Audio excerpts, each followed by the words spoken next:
खेळा. हे बघा मित्रांनो, दादू आणि आस्तू सकाळपासून त्याचं चालू होतं की मम्मी माझा आहे ना व्हिडिओ काढ व्हिडिओ काढ व्हिडिओ काढ. आणि हे बघा सगळे भांडे ना खेळून असे टाकलेले आहे.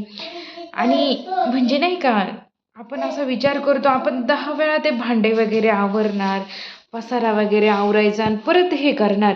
पण कधी कधी ना असं वाटतं ना, हे असं पडलेलं असलं ना खूप छान, म्हणजे नाही का मनाला असं वाटतं की हा बाबा आपलं घर आहे ना असं खेळतं राहतंय. आणि जर हे काही नसेल ना, आणि तुम्ही एकदा म्हणजे हे करून बघा, तुमच्या घरात जर लहान मुलं असतील ना तर सगळं भांडे वगैरे सगळं आवरून ठेवायचं. बघा 10 मिनिटासाठी जर मुलं झोपलेली असतील ना तर तुम्हाला पण करमणार नाहीत.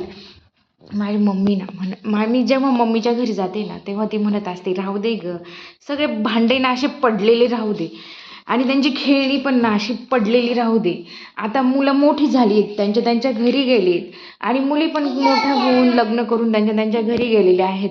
त्यामुळे ना आम्ही दोघंच असतो घरात. आणि जेव्हा आस्तू, दादू, ओम, साई येतात ना आणि त्यांचे असे भांडे वगैरे पडलेले असतात ना, तरी ना आपलं घर आहे ना परत असंही ना खळखळून हसतं. असंही ना असं खळखळून हसतं. आणि ना म्हणजे नाही का परत असं जणू काय ना आपलं घर आहे ना असं लहान बाळासारखं होऊन त्या लहान बाळांबरोबर खेळत असतं असं तिला वाटतं. मला माहीत नाही यामागं काय कारण आहे किंवा कसं आहे, पण आहे ना म्हणजे नाही का आपले ज्या घराबद्दल आणि ज्या घराच्या प्रत्येक वस्तूबद्दल आपले जे इमोशन्स अटॅच असतात ना, तर या गोष्टीमुळंच.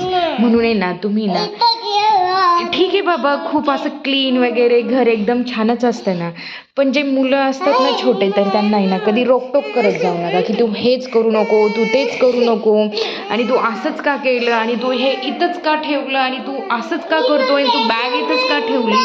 तर आहे ना ते एक त्यांचं लहानपण आहे आणि ते त्यांना त्यांच्या घरासोबत खेळू द्या. तर व्हिडिओ आवडल्यास आणि माझे विचार आवडल्यास नक्की लाईक, शेअर आणि सबस्क्राईब करा. असं बोल ग. Like and subscribe. बाय मित्रांनो. दादू म्हण. Bye bye. Bye bye.